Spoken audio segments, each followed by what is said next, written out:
Okay, so when I say seahorse, what's the first thing that pops into your head? For pretty much everyone, right? It's that one wild fact that dad gives birth. It's like something out of a storybook, a true wonder of nature. But what if that's only half the story? What if the real story is, well, a whole lot darker? Yeah, that's right. Because that beautiful, almost magical idea of a father giving birth, it's actually hiding a reality that's frankly pretty brutal. So today, we're going to peel back the layers on this supposed miracle. Let's dive into a side of the seahorse story you have almost certainly never heard before. Okay, but first let's start with the story we all know and love. You know, the one that makes the seahorse this amazing symbol of devoted fatherhood. The one that puts it right up there with nature's most fascinating creatures. And really, this is the core of it, isn't it? The fact that is so captivating.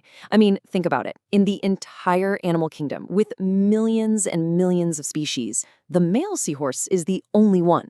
The female just deposits her eggs with him and boom, he takes it from there. It's a total role reversal, and there's just nothing else like it. And how does he do it? Well, the mechanism itself is just incredible. We're talking about his brood pouch. Now, this isn't just some simple pocket on his belly. No way. It's a super complex organ that pretty much functions like a uterus. It's providing oxygen, it's giving them nutrients, it's protecting the tiny little embryos. It is, by any measure, a true biological marvel. But this is where our fairy tale takes a very sharp turn.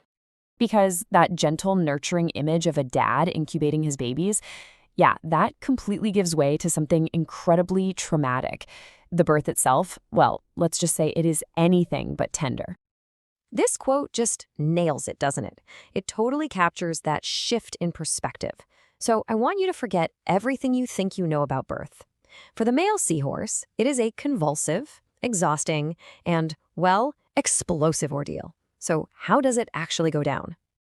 Okay, get ready for this. The process is absolutely grueling. The father starts by pumping and twisting his body, right? He's forcing the babies, they're called fry, out with these incredibly violent full-body contractions. And this can go on for hours. He's literally shooting out hundreds, sometimes even thousands of his babies in these explosive bursts until he's totally empty and just completely exhausted. So the ordeal is finally over for the father. But for the newborns, their nightmare is just getting started.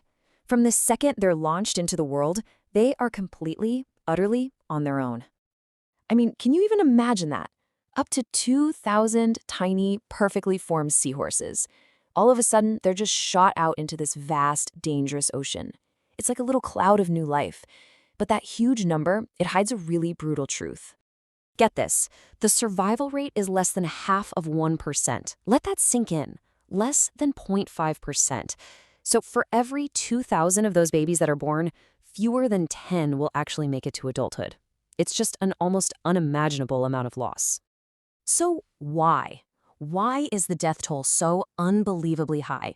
Well, from the very second they're born, they're facing just overwhelming odds. I mean, they're just these tiny, helpless little specks. They get swept away by powerful currents, they're hunted by countless predators, and they're in a constant, desperate race against starvation. And they have to do it all with absolutely zero help from their parents. None. So you gotta ask, why? Why would nature set up such a brutal system? It seems so cruel, right? So wasteful. But believe it or not, there's a cold, hard logic behind all of this. What we're seeing is nature's gamble, and it's being played out on an absolutely massive scale. See, in the animal kingdom, there are basically two main paths to making sure your species survives. On one hand, you've got the quality approach. That's where you invest a ton of energy into just a few offspring, like humans do, or elephants.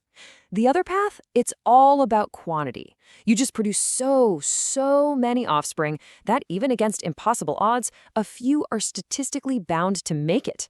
And the seahorse, well, it's one of the most extreme and honestly most fascinating examples of survival through sheer numbers that you'll ever see. So the next time you hear someone talking about the miracle of the male seahorse giving birth, you'll know the whole story, won't you? You'll know about the violent expulsion, the thousands of abandoned babies, the impossibly slim chances of any of them surviving. Which kind of leaves us with one final question to think about.